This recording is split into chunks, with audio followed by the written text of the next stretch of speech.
jërë ngeen jëfati ci ànd bi ak télévision Futurs Médias dal leen ak jàmm ci xibaaru marax yi la ca gën a fës président Macky Sall ma nga woon ca Tiwaawan ngir nag yeggale am njaalam gannaaw nag kon làkkuk Serigne Pape Sy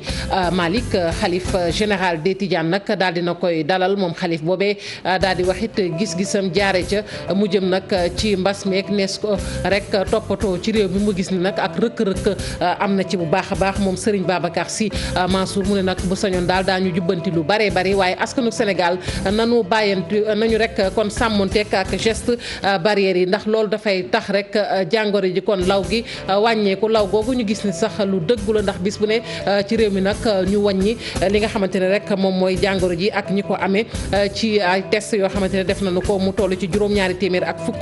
juróom-benn fukk ak ñett ñoo amee jàngoro yi mbas mi juróom fukk yi nag di ay jege yu ñu doon faj ba noppi ci biir kër docteur yi fukk yaak ñett bokk ci wàllante googu ñu xamul Sénégalais yi nag ndax danoo rek amuk bàyyindiku ci geste barrières yi ci jabe yi loolee lu fa dëgguloo dandante gi daanaka rek amu fa coluk masque it naka noonu moo waral nag ñu ne faw rek ñu jël ci ay matuwaay ndax loolu sax boo gisee am na ab arrêté bu ko doon firndeel lu soxal nag kon paas yi ñeel bus tata yi waa aftu démb ñu nga doon yëglu ne rek danañ tàmbali kon yokk paas yi lu ko tàmbalee talaata lay doon lépp nag mi ngi aju ci section yi diggante yi maanaam yokk bi jàppale ni juróom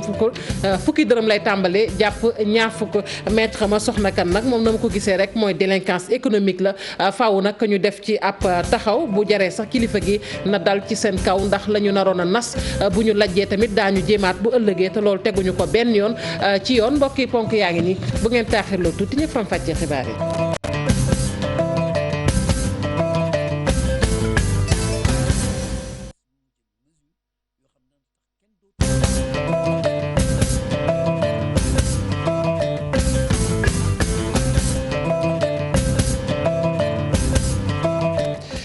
dale na jàmm ci xibaaru marax yi ñu tàmbali ko rek ak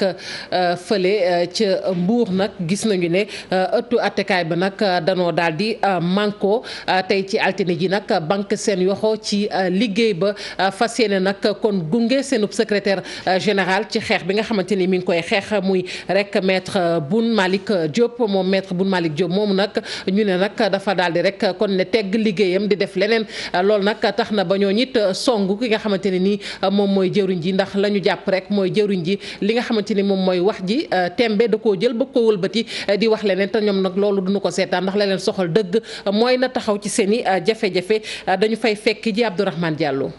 bërëbu atteekaay yu nekkee ci Mbuur fas yéene banque seeni loxo ñetti fan SYTJUST xeexam bi daf koy wéyal li ñu bëgg rek mooy ñu respecter protocole d'accord bi. ñun fi mu ne revendiquer wuñu dama bëgg mu leer ba c'est pas une revendication c'est pas de nouvelles revendications que nous mettons sur place du revendication bu bees li ñu demandé rek mooy lii ñu jëmmal président de la République signé ko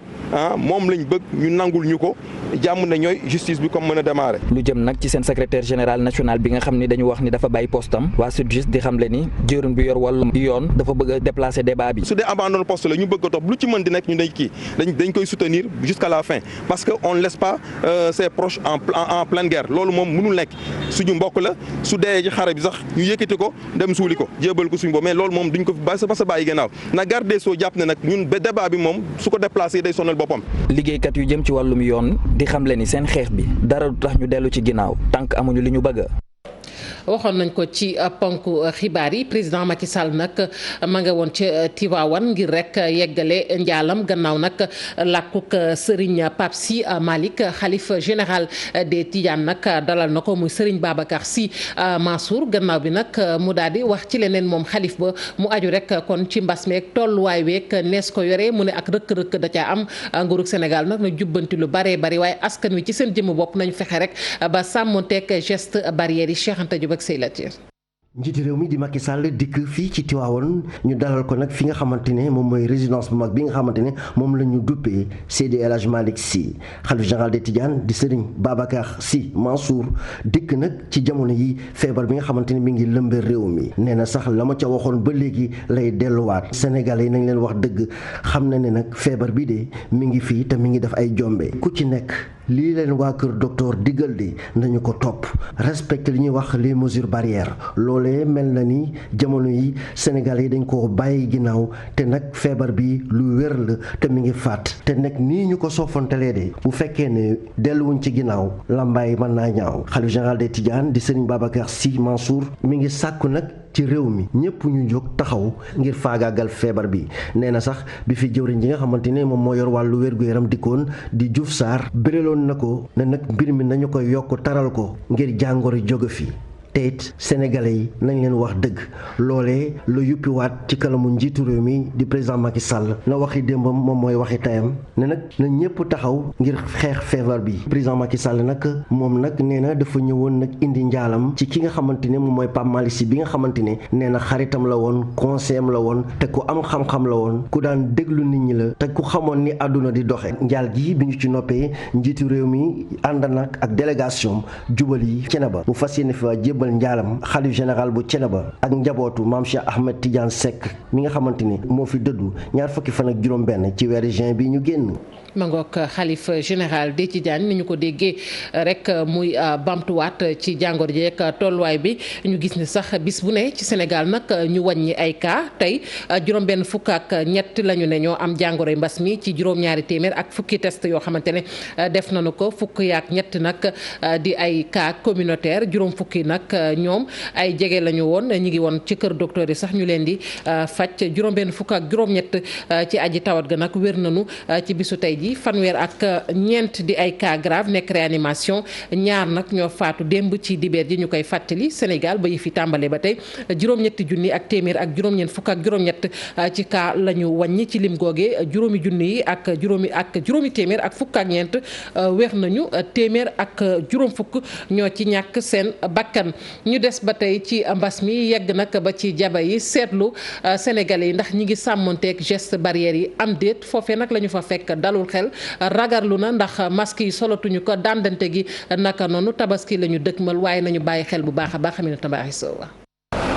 marché HLM ambiance biñ fa daawoon a gis bu fet di jublu waaye nag li jaaxal ñëpp mooy file ñu bëri takkuñu masque waaye tamit distanciation sociale daanaka fàtte nañ ko. non sama masque may sama place damaa gën taxaw ci buntu place bi nii rek moo tax dama ko fàttee takk. ñu ngi sol masque ñu ngi laal gel masque bi moom dama état woon ma nekkee sama biir place ba lu sama biir place dafay ndax génn ma. képp ku fi ñëw dañ lay jox gel et puis tamit clients yi tamit ku fi dugg si dañ naan la takkal masque quoi man sama masque bii nii waaw dama toogoon nii léegi pare ndékki rek ma ne xaaral waaw. sama masque mi fi mi ni sam poche. jëndkat ak jaaykat ku ne di joxe lu waral ngay doxalee li ni mel. takkoon naa ko sax mais dafa kii tàngaay bi moo tax ma dund ko. garaaw dama ko fàtte rek mais chaque jour maa ngi masque fu ma toll maa ngi takk masque de tey moom da ngaa ñëw bett ma nii rek fekk ma doon naan ndox moo tax takku ma masque bi mais maa ngi jégalu bu baax a baax nag. dama sonn bi ma xëy tey maa ngi ko dindi dama doon ndékki nag. coronavirus bi mu ngi wéy di law ci biir Sénégal ñu jàpp ni ci yenn marché yi respect geste barrière yi ñu digle doon na lu jafe. Ah ben bien sûr que il y a beaucoup de risques mais quoi faire aussi? Quoi faire? La vie doit continuer. On ne peut pas arrêter de vivre aussi. xam nga Sénégalais dafa dëgër bopp mais kenn ku ne moom sa sécurité yaa ko war a jëlal sa bopp du dëgg. monté ci mois d'avril ministre de l'intérieur daal di woon na jël décision port de masque dafay obligatoire ci yenn bërëb yi yu ci mel ni marché yi boobulee bu ñuy jël décision Sénégal mu ngi ci toll woon ci ñaari nit dong yu faatu ci coronavirus ak téeméer ak ñaar fukk ak juróom-ñeenti malade yoo xam ne ñu ngi nekkoon ci hôpitaux yi ñu leen di faj tey jile mbir yi soppeeku Sénégal daanaka mu ngi toll ci téeméer ak juróom fukk ci ay doomu aadama yu ñàkk seen bakkan ci mbas mile waaye loole teewul ci biir marché yi daanaka coronavirus daa mel ni nit ñi fàtte nañ ko ñu ngi dox ci yeneen. coronavirus boobu Aminata Mbaare Sow nag li mu indi ci gàllankoor dafa bari ci wàllu koom fële ca marché central au poisson bu Pikine jaaykat yi ña ngay jooy mareyeur yooyu ñu ne nag fi mu ne nii jafe-jafe képp la ñuy dund ndax mbas mi la ñu daan am wàññeeku na gisatuñu client ki nga xamante ne moom moo leen jiite di mareyeur yooyu Tine Ndoye la ñu koy wax te yëkkati na ay kàddu ci bi fa jëwriñ ji ñu dénk wàllu njaboot ga yeggoon ñu teewlu ko ak Abi Faye. mënuñu koo xayma mais xam nañ ni daal métti na ci secteur de la pêche. sooxe na lool juróomi weer yi passé liggéey bi sooxe na lool sax métti na lool ndaxte tey njaboot bu xëy fi nga xëy si boo xëyee li nga war a am nga mën a yóbbu ci sa njaboot dem nañu ba mujj gi métti boo xamante ne gisatuñu client ndax fuñ naan ay junniy nit fukki junniy nit dañ fiy dugg bu ñu demee ba juróomi téeméer mënu fa dugg vraiment métti na ci jigéen ñi métti na ci askan bi. fukki million déedéet dara benn coow du fi am parce que ñun dañoo daje nag bokk ndey bokk baay doon ku nekk yaa ngi woon doon liggéey ci sa côté mais léegi lépp la ñu boole fédéré benn ànd bokk ndey bokk baay di xàccindoo di dóorandoo. ñoom soxnay mareyeur yooyu nag seen càmmiñ ya nekk ca Soumbédioune ñoom it ña ngay jooy waaye ñoom la ñuy jooy rek mooy la ñuy dem ci géej gi maanaam daal la ñu leen àppal ci distance ñu war koo daw la ñu gis ni dafa tuuti ndax ci juróom benn junni kilomètre la ñu wax ñu ne nag bu ñu sanoon daal daanu ko def kon fukki junni ak ñaar ci kilomètre ngir la ñu bëgg yépp ñu am ko naam gué de pêche bi loolee lay santaane waaye xam ngeen ni faaw ñu yegg fu sori bu ñu bëggee jote ci jën yi. Adama Thiam moom kenn la ci mareyeur yooyu moo jiite sax seen kuréel ñu teewlu ko ak Fatima Touré. gis nañ ne 6000 miles yi nga xam ne bateau yi moom la ñuy nappee arrangé wul pêcheurs yi parce que lu tax 6000 miles yi lu nekk la siy xaw accident yi si lay nekk waaw bari na accident yi am yoo xam ne 6000 miles yi ma ko war a bateau yi bu ñu bëgg a jaxasoo gaal yi du mën a nekk ku ne xam ne bateau ak gaal mënuñu ànd léegi nag loolu moo tax 6000 miles yi problème yu bari yi am si loolu la amee. lu ñu proposé xam nga 6000 miles la bateau doon liggéeyee ñun ñoo ñaan pour ministre yi mu yóbbu ko ba 12000 miles pour ñu mun ko liggéeyee parce que moo ñu arrangé ñun pêcheurs yi parce que 6000 miles yi moom arrangé wuñu parce que lu bari lu muy yàq dafa bari impact yi muy def ñun xam na ñun ne pêcheurs. niñ ko xewoon ci ndoxteel li muy nag paas yi ñu nam yokk ñoom ñoo ñu faree ci aftu du bus tata yooyu lépp nag mi ngi aju ci section yi fukki dërëm la jàpp ñaar fukki dërëm loolu nag ñu ne ak njublang dëgg la bu ñu sukkandikoo ci maître ma soxna kan moom mi nga xamante ni moom moo jiite SOS consommateur la mu xamle sax mooy jëriñ ji daal na daal ci seen kaw na leen rek tegi daan bu ko jaree ndax ñii kat ku leen bàyyi seen pexe bi bu ñu ca lajjeet bu ëllëgee dana am leneen lu ñu jéem Maymuna Njaay ak Yusu Baro. ci kayit yi ñuy fiy wan paas yi léegi nan la tëddee boo demee ci bus tata yi waa AFTU génne dogal bi nga xam ni dafa merloo jëwriñ bi nga xam ni moom moo leen boot ba tax na muy fàttali décret bi nga xam ni moo ci aaju lii nag ëpp na bu ñu sukkandikoo ci maître Massokhna Kane moom mi nga xam ni dafa gis ni dañoo teggi dogalu buur. waa AFTU li ñu def lu garaaw la garaaw na parce que ñoom xam nañu tarif yi naka lañ koy fixé xam nañ ni. dafa am benn comité bu nekk au niveau du ministère comité technique boo xam ne ñoom ci lañ bokk. donc xam nañu naka la ñu war a def pour fixer ay tarifs ñoom bu fekkee dañu bëgg a proposer dañu bëgg a demander augmentation xam nañu fi ñu war a jaar dañu war a bind yëgal ko ministre bi convoqué à la rigueur comité technique boobu defuñu ko ñu xëy rek jël seeni tarif publier ko wax population yi nañ ko appliquer donc loolu affaire wu banditisme la délinquance économique la. te waruñu ko nangu ci réew moo xam ne dafa am yoon. ki fi xeexal ak yelleefu way jëfandiku yi nee na waruñu cee yam ndax kat lu mel nii war nañ cee teg ay daan ba nga xam ni bu ëllëgee keneen du ko topp di ko def. parce que ñoom niñ ko defee bu ëllëgee ñeneen transporteurs yi mën nañ ko def taximan yi mën nañ ko def waa Dakar Dem Dikk mën nañ ko def waa askan wi ñoom dañ leen di bàyyi rek ñu livrer leen lu neex waay def loolu kenn mënu ko nangu. donc dañuy demander ministre bi mu jël mesure yoo xam ne tax kenn dootu bëgg a defaat loolu. bu fekkee sax waa AFTU dañu ne dogal bi dañ koy tegandi ci suuf moom avocat bi li mu gis rek mooy lu mel nii waratu fee am ndax kat day tiital askan wi gën a yóbbu seenum fit. Maïmouna Ndiaye ñu koy jaajëfal bu baax a baax kuréel gi nga xamante ne nag moom moo ëmb prestataire yi yëngoo ci transfert d'argent te lëkkaloo nag ak opérateur bi di Wave nag ñu ne boobu ba tey opérateur bi daal la mu waxante woon ak ñoom sàmm ko ndax diirug at la waaye ba nëga ni ñoom liggéeykat yooyu di prestataires yi ñu ngi jànkonteel ay jafe-jafe yu tar ñu ne sax nguurug Sénégal dafa war a rek def ab gëstu ci kër gi di Wave. Alassane Ba Thierno Laurent Mendy. tey ci suba li leen tax a déplacé mooy ñëw andi seen njàppandal ci ki nga xamante ni ci ñoom la bokk Wave daal di koy def plainte mu ñëw wuyu si. dafa jóg ànd ak ñun tout le temps di défendre que lii Wave di def ci ñun agent yi jaaduwul yoonul tegul yoon ñoom nag ñi ngi koy topp ne maanaam ñi ngi koy toppee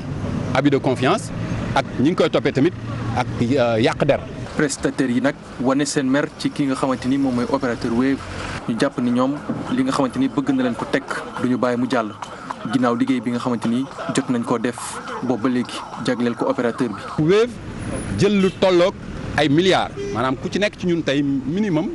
jël na ay la yëwén benn 1 million ak genn wàll teg ko ci sa kees ne la lii ñun ñoo la ko jox pour que fu client ñëwee rek nga fay ko boo jaaxlee nga woo ñu fayal la ko. Wave nag ne maintenant li muy def mooy dafay ñëwaat jël si xaalisam bu ko defee nag ku ci nekk dem ak say mbagg loo mën nga def nga liggéey boo mënul nga toog xaar bi ñuy ñëw lam ñu promettre woon waxuñu dama leen di dugal ngeen liggéey ku mën liggéey ku mënul toog xaar mais maa leen di accompagner fépp ba fu ngeen jaaxlee man la. tey nag bu bëggee jël xaalisam daf ñuy bàyyi ak jaaxle parce que dafa am ay clients yoo xamante ni gëm nañ loolu ne leen ku ci denc sa 50 millions boo ko soxlaa da nga ko ciy jot. nguuru Sénégal ñu interpellé ko mu dal di leeral yëf yi. état ci boppam jël dossier bi en main pour xam ndax moom ni mu duggee ci réew mi légal na ndax aussi li mu wax ne moom la yor di liggéey ci réew mi loolu la am déet ndax nee na kat 10 millions mooy capitalam te tey fii plus de 50 personnes ñi ngi fi ku ci nekk yor nga million genn wàll donc loolu déjà c'est un mbir la moo xamante ni fiscalité Sénégal war na ko régler plus de 2 semaines suñu huissier ñi ngi ci terrain bi. donc li ñu nekkee ci terrain bi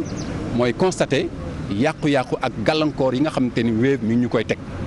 te buñ paree ci loolu nag dañ koy jébbal suñuy avocat ñu def li nga xamante ni moom moo ci war. ab combat bi nga xamante ni dañ ko fas yéene wéyal nee nañ duñu bàyyi li nga xamante ni opérateur bi bëgg na leen ko teg mu jàll donte waxtaan yi nga xamante ni jot nañ ko waxtaan sax mu jot a antu. ñu wax ci nawet bi nag ak ndakaaru gi nga xamante ni tàmbali na tepp-teppal ca banlieue ba naam sax taw ba xëy na yaakaaroon ni waroon naa gën a bari waaye la jot a wadd kas néew rek indi na ay jafe-jafe ca rond-point bu Kër Massar ba ci nag chantier boobu nga xamante ni jëm na ci liggéeyu pont ba foofu dañu fay dem fekk ji fa Salif Sow ak Asmalik Diop. dem bi ak dikk bi fii jafe-jafe bi tàmbali naa tàbbi ci kër yeeg xol yi fu sorewut ak rond-point Kër Massar gaaña ña ngay xuus koom gi tàmbali di amee jafe-jafe lii ci ëllëgub taw yu njëkk yu wadd fi lii moom doy na waar fii depuis ñetti at ba léegi fii bu waa mënuñu koo fexe ba rawat mais depuis at fii soo gisee mooy loolu quoi mais mënuñu fexe ba yàq ndox mi dafa bëri trop fii boo gisee lii xam nga jaaduwul quoi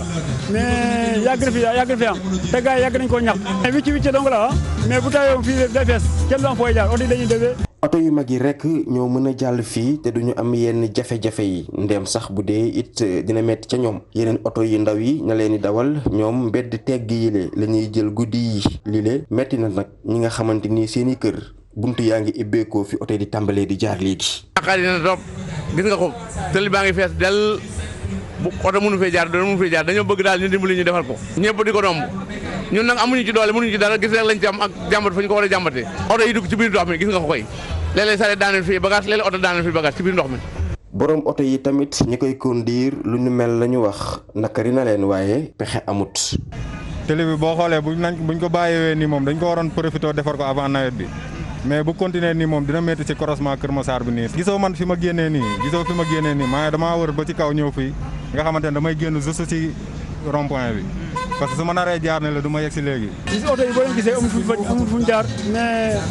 depuis ñetti at ba léegi ci fi nekk ba léegi mooy loolu quoi mais amul fu ñu wax mooy loolu quoi. taw bu njëkk dal xol yu njëkk yi tàmbali di nakari rawatina ci bërëb yi nga xamante ni la ñuy woowee ay point bas di fiy taa ci banlieue bu Ndakaaru ak it yoon yi nga xamante ni dañoo nekk chantier te ba léegi àggale gi doon jafe-jafe dëgg. Salif Sow taw bu njëkk boobu nga wax rek booy xool daanaka ci 5 millimètres